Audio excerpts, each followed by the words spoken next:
Welcome to the Spectrum of Health podcast. My name's Jav. This is episode 27. And today, guys, we're going to talk about how to stay in shape while traveling. I work with a lot of busy guys, a lot of busy women, busy jobs. You work hard, you travel a lot, even if it's social, family holidays, family vacations, or even for work. And that's probably the biggest one. A lot of people traveling for work. If you want to get in amazing shape, you can't just only train when things are good, right? It's just not the way that it works. You can't just only put in the work when you feel like it. Unfortunately, if that was the case, then, everyone would be in shape.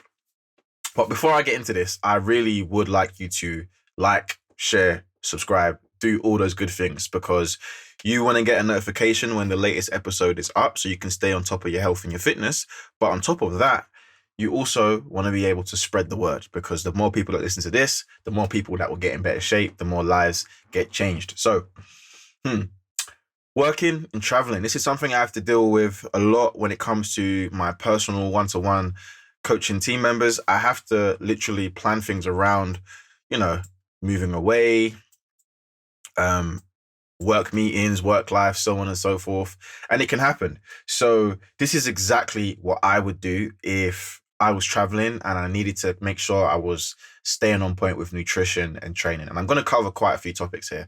So the first thing is plan ahead of time. Majority of time, you know where you're going to be for work, right? If you're on a work trip and you're traveling, okay, I'm going to be out of town.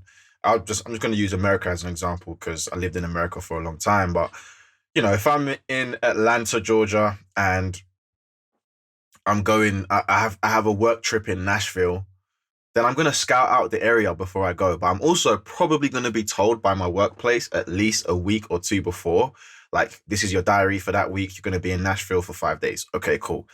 So let's say I'm there for 5 days. When they tell me where I'm staying, my hotel, I'm going to check, does that hotel have a gym? If it doesn't have a gym, probably not going to be a good hotel, but most gyms have hotels these days.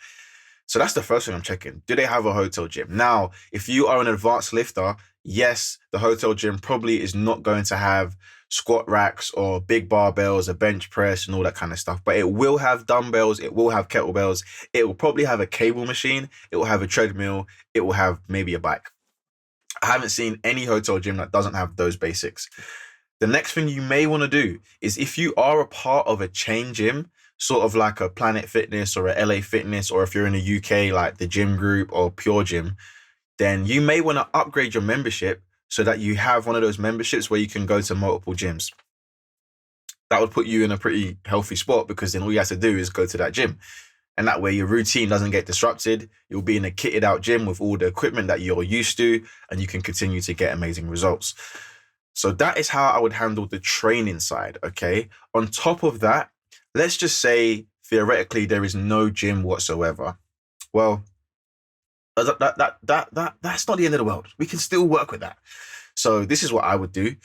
Firstly, I would look to change my training. I wouldn't look to necessarily do as much training as I was doing before because I'm on a work trip at the end of the day. I'm not in my usual routine. So I don't need to be pushing myself to that crazy level that I once was.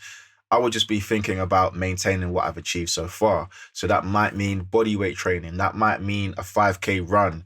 That might mean just extra walks so I can see the area. When you're working and you're traveling, sometimes you don't even get to see where you went to and you go to some beautiful places. So those are some things you can think about. Another thing that you may want to consider is actually the location, but also thinking about how you can maximize what you have. If it's body weight, how can you maximize body weight training to still get results? That means learning how to control the tempo of your movements, extended core workouts, doing sets until failure. All these type of things can still help you get amazing results. And that means that you can put yourself in the best position when it comes to training. But also you don't need to overdo it. If you're someone who trains 5 days a week, this week when you're going to travel, maybe you only train 3 times a week. If you're someone who only trains 3 times a week, then of course you're probably going to want to try and maintain that because that's not a lot, but it's good. It's better than nothing. So you want to try and maintain that. But if it's only one workout, is better than none. So you just want to try and get something done. The next thing is going to be the nutrition. And as a coach, I would say that when people are traveling, the nutrition is probably the one major area that people struggle with the most. But thankfully, it's the one major area that you can easily address. And it's quite simple, really. If you're dining out, avoid fried foods as much as possible. If you're overdoing the fried foods, it's going to have excessive oil. Your calorie consumption is going to go through the roof, and you won't be able to track these foods. So the likelihood is that your calories are just going to be uncontrollable. I would avoid fried foods as much as possible. I would try to stick to grilled or baked goods. Grilled or not goods, grilled or baked meats if possible. Lean cuts of meat. So lean beef, turkey, chicken, salmon, these kind of things, right? Keep it nice and lean, keep it grilled, keep it baked over fried. Carbs. My advice is to minimize the amount of carbs you have, because most of the carbs that we have when we're going out to eat is usually either fried, super refined carbs, nothing that's natural, no whole foods. So I would minimize the amount of carbs I have. I'm not saying to not eat fries or anything like that, but I'm saying to minimize it so that you know that your food isn't going out of control. Another thing you may want to consider and you may want to take into consideration is actually increasing the amount of veggies you have. The truth is that if you're eating from a fast food place or a restaurant, they're going to be cooking with lots of oil and they're going to be cooking with lots of sauces. So you want to just have as many vegetables as you can, because they're going to have a low calorie count, but a lot of nutrients. So you want to try and keep your food as nutrient dense as possible. Have as many vegetables as you can, have as much protein as you can, minimize the amount of carbs, and try to go for as much whole foods as you can. Now, I'm not saying to not enjoy yourself from a nutritional standpoint when you're traveling for work, but you have to be smart, because hotel food is not good. Hotel food is crap. But you can have hotel food and still get in shape. The breakfasts at most hotels, they usually have scrambled eggs. They usually have sausages. They usually have brown bread. They usually have fruit. They usually have some low-fat yogurt. All of these things can be eaten and they can help you stay in amazing shape. Eggs, chicken sausages, or even, I don't eat pork, but if you eat pork sausages, like, you can get in amazing shape eating these things. Lots of protein. So you can still make use of that.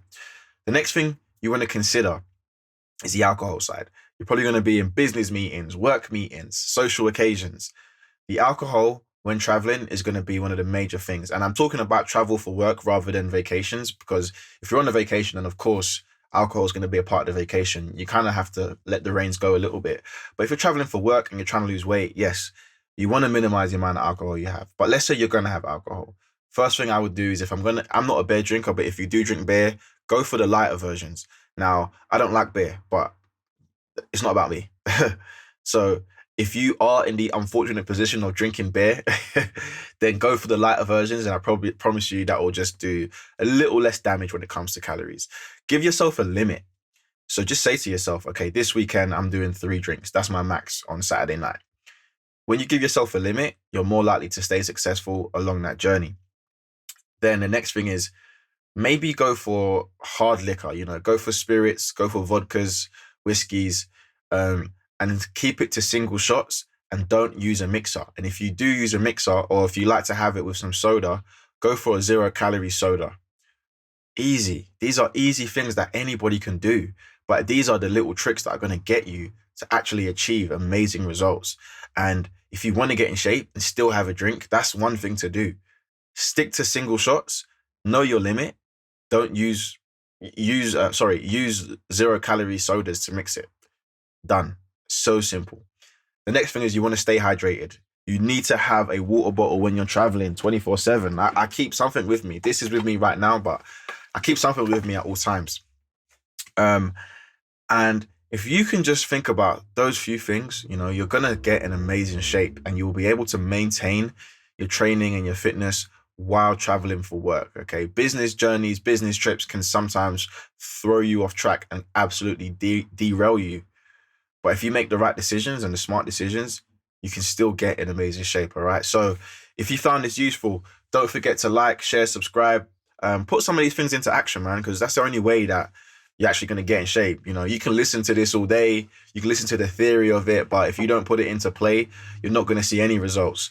All right. So on top of that, I have a free fat loss guide. And also, forget the fat loss guide, I've got a free Facebook group. I go live in the Facebook group at least once a week.